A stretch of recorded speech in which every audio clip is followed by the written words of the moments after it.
लाडक्या बहिणींची चिंता वाढली, या महिलांना 2100 रुपये मिळणार नाही, योजना बंद होणार। आज सकाळी आली मोठी बातमी, ज्यामुळे आता लाडक्या बहीण योजनेच्या या लाभार्थी महिलांना 2100 रुपये मिळणार नाही।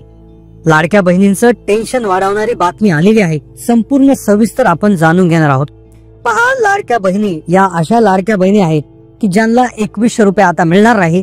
त्यातच सकाळी TV9 मराठीवर या ठिकाणी एक बातमी आली, ज्यामध्ये सांगण्यात आलंय की लाडक्या बहिणींचं टेन्शन त्या ठिकाणी वाढणार आहे, कारण की आता योजना जी आहे तर ती योजना बंद करण्याचा जो आहे तो विचार सुरू आहे।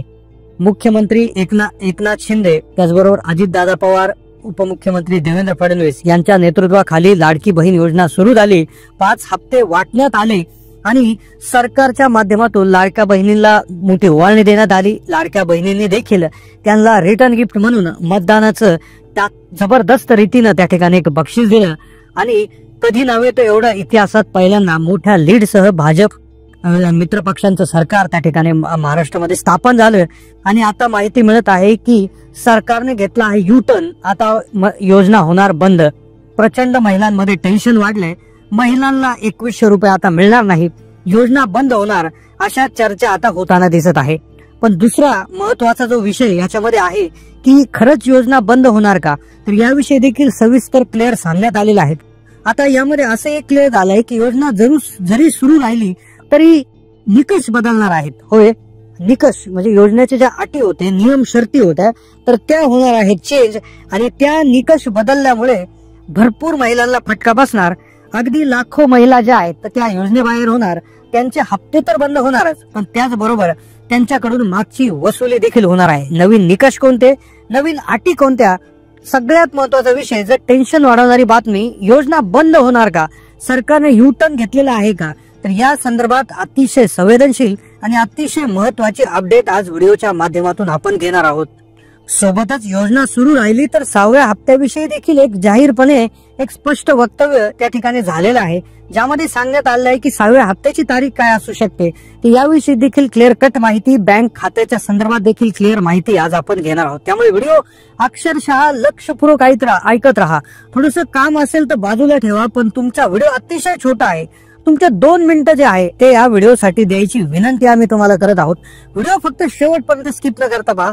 जास्तीत जास्त माता भगिनी मैत्रिणींना हा व्हिडिओ तुमच्या ग्रुपमध्ये शेअर करायला नक्की विसरू नका, कारण की व्हिडिओमध्ये 4 अतिशय महत्वाच्या ज्या शंका आहेत, चर्चा आहेत, त्यावर आज आपण क्लिअर सांगणार आहोत, ज्यामुळे जी चर्चा महाराष्ट्रभर सुरू झाली, आज सकाळपासून योजना बंद होते, कोणत्या महिलांना 2100 मिळणार नाही, काय नियम चेंज होणार आहेत, 6वा हप्ता कधी मिळणार आहेत, बँक खात्याच्या विषयी काय क्लिअर कट सूचना आलेली आहे, ते तुम्हाला समजून घ्यावंच लागेल। अन्यथा जसं मागचे हप्ते यायला तुम्हाला उशीर झाला, तुमच्या मैत्रिणीला झाला असेल, तुमच्या आईला बहिणीला झाला असेल, तर त्या उशीर तुम्हाला होणार नाही, त्याविषयीची क्लिअर माहिती। तर चला तर मग सुरू करूयात हा व्हिडिओ। पण सुरू करण्याआधी तुम्हाला एक आमची विनंती आहे की व्हिडिओ आवडत असेल तर नक्की लाईक करा, शेअर करा, सबस्क्राईब करा। तुम्ही कुठल्या जिल्ह्यातून बोलत आहात ते देखील आम्हाला कमेंटमध्ये कळवायला विसरू नका। आता पहा, पहिली जी अपडेट आहे यामधली ती घेऊयात की आता या महिलांना मिळणार नाही 2100 रुपये, कारण काय जाणून घेऊयात सविस्तर।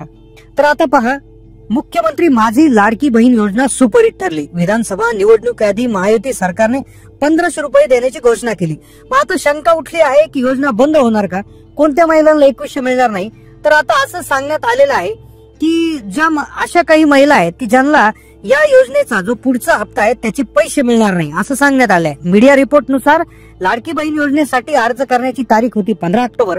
आता 15 ऑक्टोबर नंतर ज्या आसपास ज्या महिलांनी त्या ठिकाणी अर्ज केला, त्या महिलांच्या अर्जाची छाननी बाकी होती। आता पहा, कोणत्या महिलांना पैसे मिळणार नाही ते एकदा पाहू, त्यानंतर योजना बंद होणार आहे की नाही, काय निकष बदलणार आहेत, याविषयी क्लिअर कट माहिती घेऊया। बँक खातं आणि अपात्र महिलांच्या विषयी आता काय होतं की बऱ्याचशा महिलांनी नंतर फॉर्म भरले, त्या अर्जामध्ये भरपूर त्रुटी आहेत, म्हणजे अर्जाची छाननी मधल्या काळात बंद केली होती, आता ती छाननी होणार आहे, आणि त्या छाननीमध्ये जर त्रुटी आढळल्या तर महिलांचे 2100 रुपये बंद होऊ शकतात। आता सगळ्यात मोठी अडचण अशा काही महिलांना होणार आहे की त्यांचे हप्ते तर बंद होतीलच, पण त्यांचे आधीचे पैसे देखील वसूल होतील। त्या महिलांसाठी खूप मोठी तातडीची सूचना। आता लक्षात घ्या, तुम्हाला काय करायचं आहे, व्हिडिओच्या खाली कमेंट करायचं आहे सगळ्यात आधी की तुम्ही कुठल्या जिल्ह्यातून बोलत आहात आणि तुम्हाला आतापर्यंत किती पैसे आले। आता पहा, सगळ्यात महत्वाचा जो विषय होता की योजना सुरू राहील की बंद राहील, आता पहा योजना सुरूच राहणार, निकष बदलण्याची शक्यता। आता त्यानंतर दुसरं, आता काय निकष बदलतील पहा. नियम बदलणार आहेत, तुम्ही त्या नियमात बसता आहात की नाही. जर नियमात बसले तरच पैसे येतील. त्यामुळे हे दोनच नियम तुम्ही लक्षपूर्वक ऐकून घ्या. आणि त्यानंतर सगळ्यात महत्वाचा प्रश्न की कोणत्या महिलांना 2100 येणार नाही, 1500 येतील, कोणत्या महिलांचे बँक खाते रद्द होतील आणि कोणत्या महिलांकडून पैसे डायरेक्ट वसूल केले जाणार आहे. आता पहा, राज्यात भाजप महायुतीचा अभूतपूर्व विजय झाला. लाडक्या बहिणीला त्याचं श्रेय दिलं. आता ज्यामध्ये पहा निकष बदलले जाणार. आता महाविकास आघाडी म्हटली होती की महाविकास आघाडी जे आहे, विरोधी पक्ष आहे, ते म्हटले होते की महायुती जर सत्तेत आली का योजना बंद करणार, असा प्रचार महाविकास आघाडीकडून निवडणुकीच्या वेळेस करण्यात आला होता. पण महायुती सरकारने क्लिअर सांगितलं की आम्ही ही योजना सुरूच ठेवणार आहे, फक्त याच्यामध्ये बदल करण्याची शक्यता आहे. आता कोणते बदल होतील, पण त्याआधी महिलांसाठी खूप मोठी आनंदाची बातमी की योजना सुरूच राहणार. पण मग कोणत्या महिलांना 2100 मिळणार नाही, तर ज्याच्या नियम बदलणार. कोणते नियम बदलतील, निकष बदलतील, तर याची महिलांमध्ये चिंता वाढू लागली. आता पहा, राज्याची आर्थिक परिस्थिती सुधारण्यासाठी शिस्त लावण्याच्या धोरणाअंतर्गत या योजनेमध्ये बदल केले जाणार आहेत, असं सूत्रांनी सांगितलं, अशी माहिती पुढारीमध्ये छापून आली. आता पहा, दरम्यान लाडकी बहीण योजना महाराष्ट्र सरकारने 28 जून 2024 रोजी घोषित केली. 1 जुलै पासून योजनेचे अर्ज मागवण्यात आले. महाराष्ट्रातील आर्थिकदृष्ट्या दुर्बल आर्थिक सहाय्य देणे हे योजनेचं उद्दिष्ट होतं. आता पहा, 18 ते 65 वर्ष वयोगटातील महिला याचा लाभ घेऊ शकतात. आता पण झालं काय, त्या गडबडीमध्ये अति श्रीमंत महिला, उच्च मध्यमवर्गीय महिला, त्याचबरोबर ज्या महिलांची परिस्थिती चांगली असताना देखील त्यांनी त्या ठिकाणी याचा लाभ घेतला. मग आता काय होणार, तर त्यासाठी तुम्ही पहा, अर्ज भरत असताना तुम्ही एक हमीपत्र त्या ठिकाणी दिलं होतं. आता पहा, हमीपत्रावरच्या अटी पहा, त्या अटी बदलणार आणि त्या अटीनुसार तुम्ही जर हे काम जर केलेलं चुकलं असेल तर तुमच्याकडून होतील पैसे वसूल. आता पहा, त्या अर्जाचं हमीपत्र जे होतं पहा, ते तुम्ही दिलं असेल, भले तुम्ही फॉर्म ऑनलाईन भरला, ऑफलाईन भरला, पण हे हमीपत्र प्रत्येक महिलेला दिलं होतं. आता हमीपत्र लक्षपूर्वक पाहत राहा, कारण की हमीपत्रामध्ये जर गडबड झाली आहे, ज्यामुळे महिलांचे पैसे वसूल, तुमचे पैसे कदाचित बंद होऊ शकतात, मागचे पैसे कदाचित तुमच्याकडून मागवून घेतले जाऊ शकतात. आता बघा, अर्जदार हमीपत्र इथे लिहिलं होतं, मी घोषित करते की एक टिकमार्क अशी खून करा, असं म्हटलं होतं. पहिला मुद्दा याचा असा होता की तुम्ही माझ्या कुटुंबाचं एकत्रित वार्षिक उत्पन्न 2.5 लाख रुपयापेक्षा अधिक नाही. तुम्ही टिक केलं असेल की आमचं घराचं उत्पन्न 2.5 लाखापेक्षा नाही, जास्त नाही. आता पहा, हे एकदा आपण वाचूयात आणि लगेच काय प्रॉब्लेम होणार आहे ते सांगतो. तर माझ्या उत्पन्नाचं प्रमाणपत्र नसल्यामुळे मला पिवळे केशर रेशन कार्ड सूट देण्यात यावी. मी माझ्या कुटुंबातील सदस्य कर्मचारी सरकारी विभागात कामाला नाहीये. दुसरं, बाह्य यंत्रणेद्वारे जे काही घरामध्ये हे नाहीये. त्याचबरोबर आता हा महत्वाचा मुद्दा पहा, मी शासनाच्या इतर विभागामार्फत राबवण्यात येणाऱ्या ज्या योजना आहेत, 1500 पेक्षा किंवा त्यापेक्षा अधिक योजनेचा लाभ घेतला नाही. माझ्या कुटुंबात कुणी आमदार खासदार नाही, माझी आजी. माझ्या कुटुंबात कुणी भारत सरकारचं जे आहे कुणी संचालक सदस्य नाही. माझ्या कुटुंबाच्या नावावर 4 चाकी वाहन ट्रॅक्टर ओढणून नोकरी नाहीये. माझ्या कुटुंबात एकापेक्षा जास्त अविवाहित महिलेने या योजनेचा लाभ घेतला नाही. आता लक्षात घ्या, हमीपत्रामध्ये ज्या अटी होत्या त्या अटी सगळ्या तुम्ही टिक करून ओके आहे असं दिलं होतं. पण लक्षात घ्या, बऱ्याचशा महिला असं आहे की घराचं उत्पन्न 2.5 लाखापेक्षा जास्त असू शकतं. त्या घरामध्ये आयकर भरणारा व्यक्ती असू शकतो, त्याचबरोबर कुणी सरकारी कर्मचारी असू शकतो, किंवा घरामध्ये 4 व्हीलर देखील त्या ठिकाणी असू शकते ट्रॅक्टर सोडून. तर या ज्या गोष्टी आहेत, हे जे नियम आहेत, तर हे नियम त्या ठिकाणी आता व्यवस्थित बघितले जातील, हे निकष त्या ठिकाणी लावले जातील, या गोष्टी पूर्ण पडताळणी केली जाईल. आणि त्यामध्ये जर काही महिलांचा जर प्रॉब्लेम आढळला, कारण की महिलांना सरसकट 7,500 रुपये आधी देण्यात आले, पण पहा आता अर्जाची पुनर्पडताळणी होत आहे.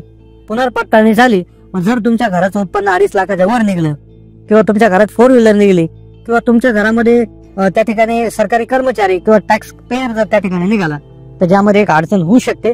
मग आता नेमकं काय बदलणार, आता पहा योजनेमध्ये काय बदलणार. तर सरकारने सांगितलं की निकष बदलू शकतात, निकष बदलू शकतात. पण काय निकष बदलतील, तर पहिली गोष्ट की सरकारवरचा जो आर्थिक बोजा जो आहे, तर त्यामध्ये नियंत्रण येण्यासाठी असं सांगण्यात येतंय सूत्रांकडून, म्हणजे अशी क्लिअर घोषणा नाही झाली, पण सूत्रांकडून सांगण्यात येते की आर्थिक परिस्थिती सुधारण्यासाठी शिस्त लावण्याचं जे धोरण असतं, त्या योजनेअंतर्गत योजनेत बदल केले जाणार आहेत.